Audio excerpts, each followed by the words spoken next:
Shadows of Mercy. It was meant to be a story of compassion, a movement that would change lives. When MercyFront International launched in 2012, it promised hope.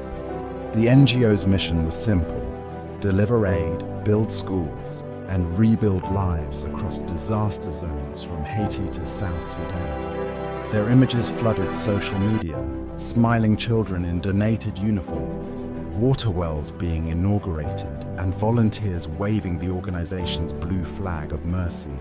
But behind that flag, another story was unfolding, one built on deception, greed, and numbers that never reached those who needed them most.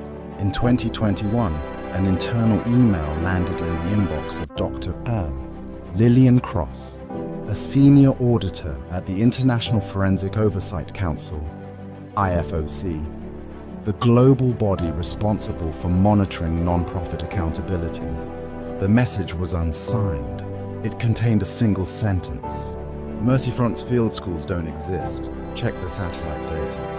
Attached was a coordinate list of supposed project sites funded by a $480 million donor program known as Project Uplift, a joint humanitarian initiative between MercyFront and multiple Western governments. When analysts cross-checked the GPS locations, they found nothing. No schools, no wells, no infrastructure, just barren land. Dr. Cross assembled a small team of forensic accountants and digital investigators. They began with public filings, donor receipts, and expenditure reports. Everything appeared spotless, even admirable. MercyFront's glossy annual reports listed hundreds of field projects and a financial summary audited by a reputable London firm, S&L Partners. But one figure stood out: operational disbursement to field partners. 300,000 for 20,000 when Dr. Cross's team attempted to contact those field partners. Most phone numbers were disconnected. Some listed addresses turned out to be residential apartments. Others were mail drops in Eastern Europe. "It's like chasing ghosts," her assistant Raymond whispered. "Everywhere we look, we find a shadow." MercyFront operated through a unique model. All disbursements to local affiliates were done via digital wallets and cryptocurrencies to avoid bureaucratic delays. In theory, it was innovation. In practice, it became the perfect cover for diversion. The audit team subpoenaed transaction data through international cooperation with blockchain forensic experts. After 6 weeks, they traced funds routed through 6 digital exchanges and 42 wallet addresses linked to shell organizations registered in Cyprus, Dubai, and Singapore. Each wallet emptied seconds after receiving deposits. The funds were funneled through a laundering mechanism that used microtransfers, splitting large sums into thousands of small anonymous payments.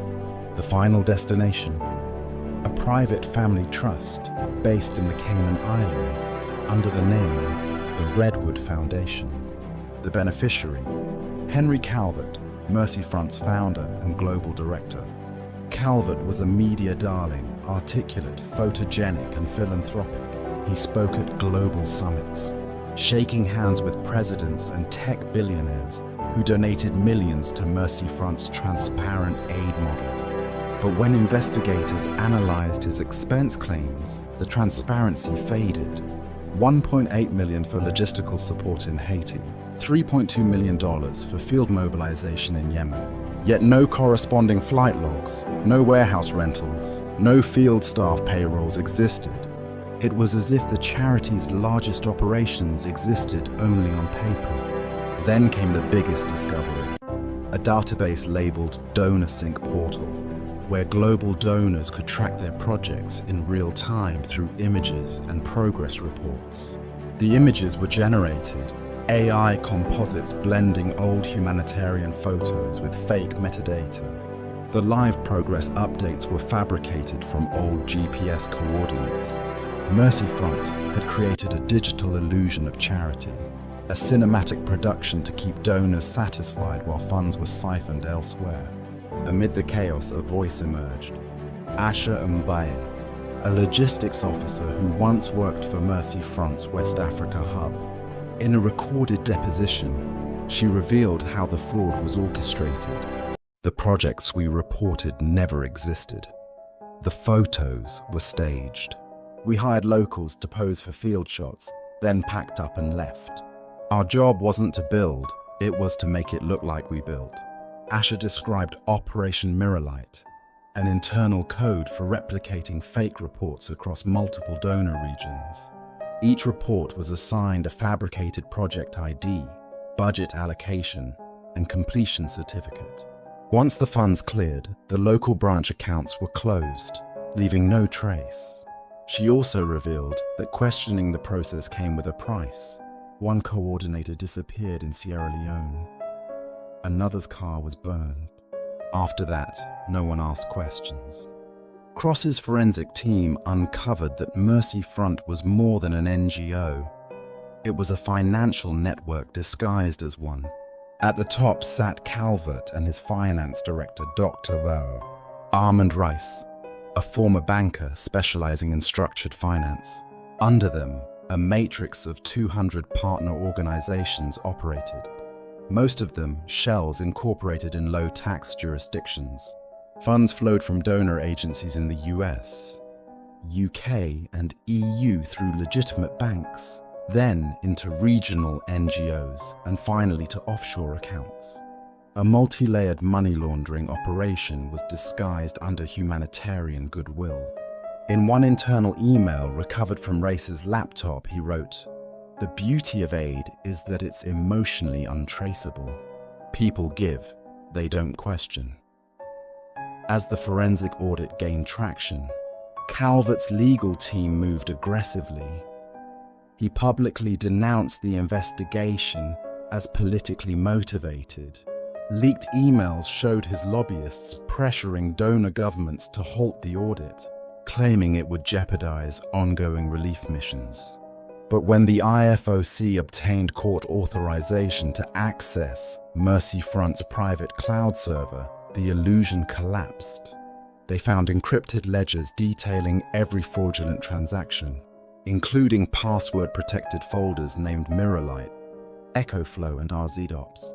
The records documented $1.1 billion in total diverted aid over 8 years, spread across disaster relief, education, and pandemic funds. Each transaction carried coded approvals from Calvert and Race. In one chilling entry, Calvert had typed a note beside a transfer to Redwood Foundation. "Compassion is currency, and currency never lies." The revelation hit global media like a hurricane. Governments suspended partnerships with MercyFront overnight. Major celebrities who had endorsed the charity faced public outrage. Calvert fled to Switzerland but was arrested at Zurich airport under an Interpol warrant. Rice turned himself in days later, hoping for leniency. As the trial unfolded, courtroom screens displayed fake donor dashboards, falsified images, and blockchain transaction trails. The prosecutors played Asha's testimony to a silent audience. The humanitarian mask had been torn off, revealing a corporate empire built on empathy and deceit. Henry Calvert was convicted on 52 counts of wire fraud, money laundering, and obstruction of justice. He received 45 years in prison and a lifetime ban from holding any non-profit role. Rice received 32 years. More than $700 million in frozen assets were repatriated to donor governments. Yet only a fraction ever reached the victims the money was meant for. In her final report to the UN Oversight Committee, Dr. Cross wrote, "This was not just the theft of money, it was the theft of trust. Every fabricated image, every staged smile was a betrayal of hope itself." Months after the conviction, Asha Mbaye received an anonymous message. They will rebuild it under a new name, different flag, same people. Attached was a document draft for a new NGO incorporation. Hope Forward Foundation, the listed director, Alan Rees, a known alias of Dr. Armand Rice. As the documentary fades to black, the narrator's voice lingers. Fraud doesn't always hide in greed. Sometimes it hides in kindness because no one audits goodwill. You've just watched Forensic Audit, where every balance sheet hides a secret. Subscribe now and uncover the next investigation.